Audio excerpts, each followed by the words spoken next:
జగన్మోహన్ రెడ్డి పాలనలో అధికారాన్ని అడ్డం పెట్టుకొని మాజీ ఎమ్మెల్యే ద్వారంపూడి చంద్రశేఖర్ రెడ్డి రేషన్ విషయంలో వేల కోట్ల రూపాయల అవినీతికి పాల్పడ్డారని, రేషన్ మాఫియాకి గాను ద్వారంపూడి చంద్రశేఖర్ రెడ్డి అరెస్ట్ అవ్వడం ఖాయం, ఆయన జైలు జీవితం అనుభవించబోతున్నారు అంటూ ఒక వార్త ఇప్పుడు సోషల్ మీడియా వేదికగా చక్కర్లు కొడుతున్న నేపథ్యంలో ఈ అంశం మీద మనం విశ్లేషణ చేసుకునేటువంటి ప్రయత్నం చేద్దాం.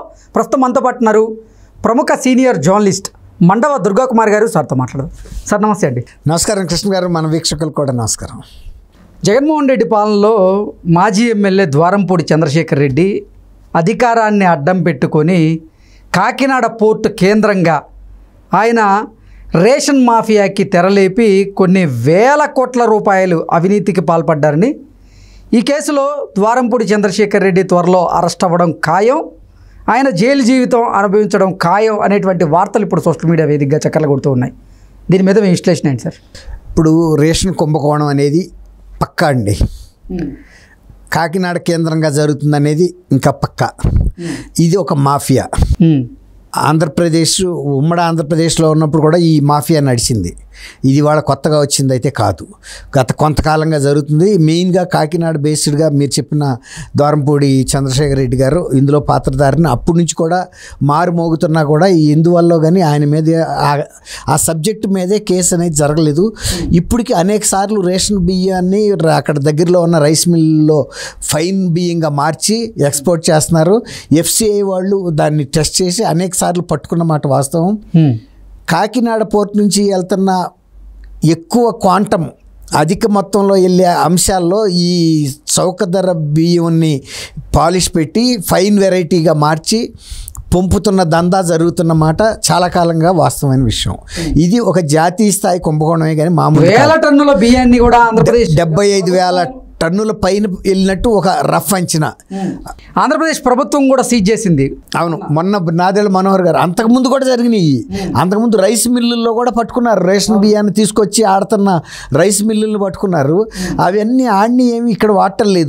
అవి కొన్ని కంట్రీస్కి ఎక్స్పోర్ట్గా వెళ్ళిపోతున్నాయి ఫైన్ రైస్ కింద. ఇప్పుడు ఫైన్ రైస్ కింద రాష్ట్ర ప్రభుత్వమే కనుక ఎక్స్పోర్ట్ చేస్తే ఎవరు ఆక్షేపించాల్సిన అంశం ఏం లేదు. అది వ్యాపారం.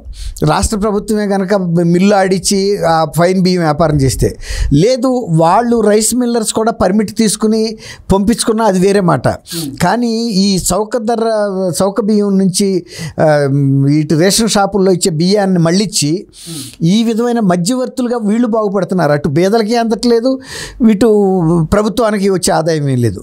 కానీ దీన్ని పెద్ద ఆదాయ వనరుగా మార్చుకుని ఇది ఒక పెద్ద ప్రధాన వ్యాపారంగా చేసుకుంటున్న వాళ్ళు చాలామంది ఉన్నారు. కాబట్టి ఇది కుంభకోణం లేదనే మాట కానీ మాఫియా లేదని కానీ ఆంధ్రప్రదేశ్లో ఎవరు చెప్పరు. సివిల్ సప్లైస్ శాఖ కార్పొరేషన్ చైర్మన్గా ద్వారంపూడి చంద్రశేఖర్ రెడ్డి ఫాదర్ ఉన్నారు. అలాగే ఈ రైస్ మిల్లర్స్ అసోసియేషన్కి కూడా వీళ్ళ బంధువు, వీళ్ళ సోదరుడే వాటన్నింటికి కూడా అసోసియేషన్ ప్రెసిడెంట్గా ఉన్నటువంటి నేపథ్యంలో దాన్ని అడ్డం పెట్టుకొని పెద్ద ఎత్తున రేషన్ మాఫియాకి, రేషన్లో అవకతవకలకి పాల్పడ్డారు. అతి తక్కువ ధరకి రేషన్ని విక్రయించి దాన్ని పాలిష్ పట్టించి విదేశాలకు ఎక్కువ ధరకు విక్రయించేవారు అనేటువంటి ఆరోపణలు ఇప్పటికే ద్వారంపూడి చంద్రశేఖరరావు గారి మీద ఇప్పటికీ జరుగుతుందండి. ఆ బిజినెస్ కంటిన్యూస్ ప్రాసెస్ అండి, అదేం ఆగదు, నిరంతర ప్రక్రియ జరుగుతూనే ఉంటుంది. ఎందుకంటే అది ఎవరికి వెళ్ళాల్సిన అమౌంట్లు వాళ్ళకి వెళ్తున్నప్పుడు దాన్ని ఎవరు పట్టించుకుంటారండి? అంతెందుకు, మొన్న తెలుగుదేశం పార్టీ కార్యాలయాల మీద దాడి జరిగి పట్టాభి ఇంటి మీద జరిగి ప్రతిపక్ష నాయకుడు చంద్రబాబు నాయుడు గారి ఇంటి మీద జరిగితే ఈ మూడు తీవ్రమైన విషయాలే కదా. ఒక పార్టీ, రాజకీయ పార్టీ కార్యాలయం మీద, ప్రధాన కార్యాలయం మీద దాడి చేసి విశృంఖలంగా విధ్వంసానికి పాల్పడ్డారంటే అది ఒక పరాకాష్ట. అంటే ఎవరికైనా ఇప్పుడు ఒక రాజకీయ పార్టీ కార్యాలయానికే భద్రత లేదంటే వ్యక్తిగతంగా ఉండే ఇతర పార్టీల మీకు భద్రత ఏముందండి? దానికి తోడు విజయవాడ లాంటి నడి పట్టణంలో ఉన్న పట్టాభి మీద ఆయన తెలుగుదేశం స్పోక్స్ పర్సన్గా విమర్శలు చేస్తున్నాడని ఒక భయోత్పాతం కలిగించడం కోసం అది చేశారు డిమాన్స్ట్రేషన్. ఇది కూడా దీనికి వెనకాల TV9 అనే ఒక సంస్థ ఉందని ఇవాళ దీన్ని మొత్తం స్కెచ్ చేసింది వాళ్ళ రిపోర్టరు వాళ్ళ ఎడిటర్ అనేది బయటకు వచ్చిన అంశం. ఆ కేసుని ఎలా మాఫీ చేశారంటే జగన్మోహన్ రెడ్డి గారు అవునండి మా పార్టీ నన్ను తిరిగితే మా వాళ్ళకి బీపీ వచ్చింది, బీపీ వచ్చి చేశారేమో అనగానే దాని అర్థం ఏంటి, పోలీసులు మూసేయండి అని, అదో పెద్ద ఇష్యూ ఏంటి మీకేం పని లేదా అని. దాంతో దాన్ని ఆ రోజు పక్కన పెట్టేశారు. దాన్ని రిజిస్ట్రేషన్ చేయటం కానీ ఫాలోఅప్ చేయటం జరగలేదు. ఇప్పుడు తీస్తుంటే తీగలాగితే డొంకంతా కదిలినట్టు ఇప్పుడు ఒక మాఫియా టీవీ వాళ్ళు కూడా ఇలాంటి ఒక ప్రతిపక్ష నాయకుడి మీద పార్టీ మీద కార్యాలయం మీద దాడి చేయడానికి అక్కడ రిపోర్టరు రజనీకాంత్ ఇక్కడ ఎడిటర్ ఉన్నాడని పోలీసు పరిశోధనలో ఇప్పుడు బయటకు వస్తున్నాయి. అంటే ఎంత తెగించారో చూడండి. ఇంకా పైగా ఆ టీవీ రిపోర్టర్ కారులో కూర్చుని దేవినేని అవినాష్ ఎవరైతే ఆ దాడికి మనుషులను పంపాడో స్కెచ్ చేసింది టీవీ వాళ్ళు.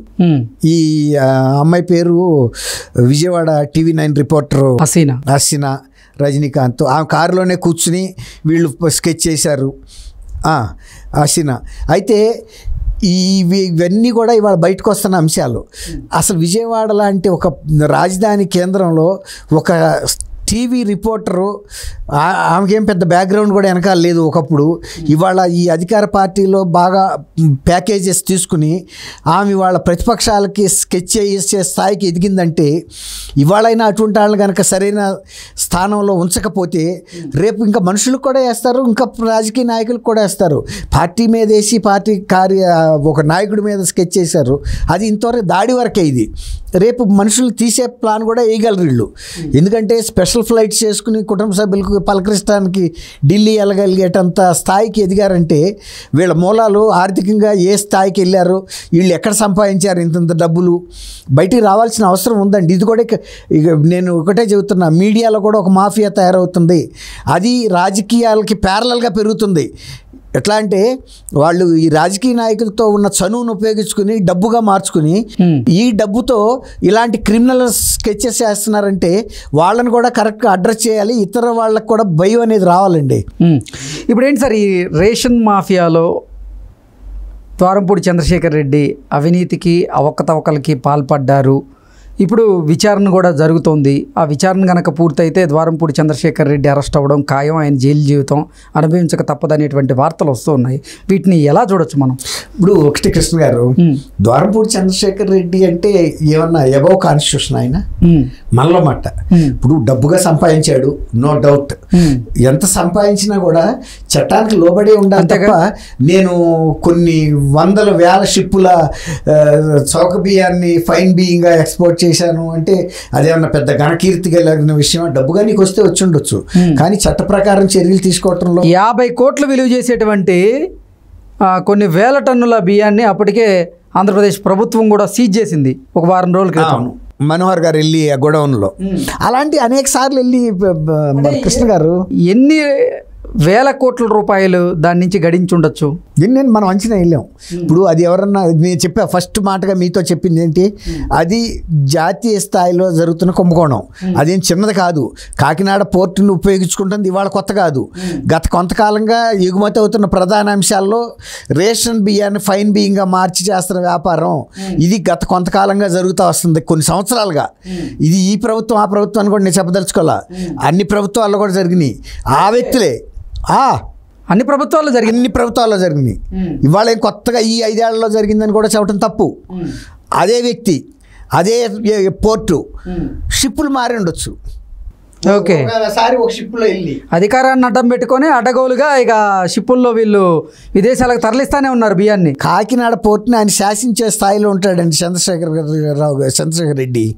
కాకినాడ పోర్టుని శాసించే స్థాయిలో ఉంటాడంటే మీరు అర్థం చేసుకోండి ఆయన బలం ఏంటి, ఆయనకున్న ఇన్ఫ్లుయెన్స్ ఏంటి అనేది. ఆయన కాకినాడకి ఇప్పుడు పవన్ కళ్యాణ్ గారి కార్యకర్తలు కూడా తుక్కుగా తన్నాడు ఆయన, ఎవరు ఏం చేయలేకపోయారు.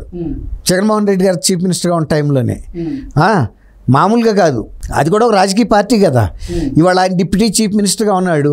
ఇప్పుడు ఆయన కూడా తన బలాన్ని చూపించాలి. ఇట్లాంటి వాళ్ళని అణిచివేసేటప్పుడు ఇవాళ ఈ పార్టీ కూడా తెలుగుదేశం కూడా ఏం చేయలేకపోతే ఎవడేం చేయలేరు. ఇక రేపు రాబోయే పార్టీలు కూడా ఏం చేస్తాయని మనం అనుకోలేము. ఇప్పుడు మీరు అడిగారు చంద్రశేఖర్ రెడ్డి గారిని కూడా అంటే నిజమే, చంద్రశేఖర్ రెడ్డిని కూడా అనలేదు, చంద్రశేఖర్ రెడ్డి ఇక జైలు జీవితం అనుభవించక తప్పదా అని.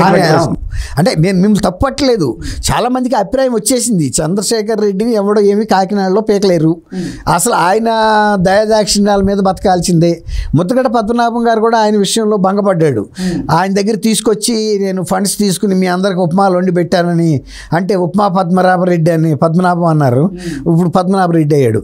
అది అనొద్దు నన్ను, నేను మర్యాదకు పెట్టాను మీ అందరికీను, అది మా సంస్కారం, అంతేగాని నేను ఆయన దగ్గర తీసుకొచ్చి పెట్టినంత మాత్రాన్ని నేను ఉప్మా పద్మనాభం అంటున్నారు, ఉప్మా పద్మనాభం అని కూడా పాపం వాపోయాడు.